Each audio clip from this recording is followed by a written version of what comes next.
Hello बच्चों, आइए प्रश्न को देखते हैं। तो प्रश्न में दिया है, बर्फ, जल और भाप के भौतिक गुण बहुत भिन्न होते हैं। तीनों अवस्थाओं में जल का रासायनिक संगठन बताइए। आइए मुख्य अवधारणा की चर्चा करते हैं। मुख्य अवधारणा। तो प्रश्न में क्या दे रखा है, बर्फ, जल और भाप के भौतिक गुण विभिन्न प्रकार के होते हैं। यानी कि जो हमारे बर्फ, जल और भाप होते हैं उनके भौतिक गुण बहुत भिन्न होते हैं। तीनों अवस्थाओं में जल का रासायनिक संगठन बताइए। तो जो हमारा बर्फ होता है, ये हमारा क्या ठोस अवस्था में होता है, ठोस अवस्था। और जो हमारा जल होता है यह हमारा क्या होता है, ये हमारा द्रव्य अवस्था में होता है, द्रव्य अवस्था। और जो हमारा भाप होता है, भाप, तो ये हमारा किस में होता है, ये हमारा गैस अवस्था में होता है। तो इन तीनों को जो भौतिक गुण होंगे वो क्या होंगे, भिन्न भिन्न होंगे। जैसे कि हम देख रहे हैं कि भाप में हमारा क्या है, गैस अवस्था है। तो जो इसमें पदार्थ में जो अणु होंगे, कण होंगे, वो गति करेंगे अधिक तेजी से। और जो हमारे द्रव्य में होंगे उसमें थोड़े कम गति करेंगे। और जो ठोस में क्या होगा, जो कण के गति होंगी वो क्या होंगी, खत्म हो जाएंगी। तो यानी कि भिन्न अवस्थाओं में क्या होगा, जो इनके गुण होंगे यानी कि भौतिक गुण होंगे वो भी क्या होंगे, अलग अलग होंगे। तो अगर हम इनका रासायनिक संगठन देखें, रासायनिक संगठन, तीनों का जो रासायनिक संगठन होगा वो हमारा क्या होगा, जो तीनों का अगर रासायनिक संगठन देखें तो ये हमारा क्या होगा,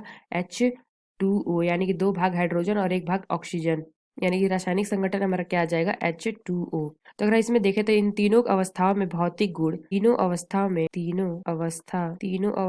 में भौतिक गुण भिन्न है, परंतु तीनों अवस्थाओं में जल का रासायनिक संगठन H2O है। आशा करते हैं आपको समझ में आया होगा। धन्यवाद।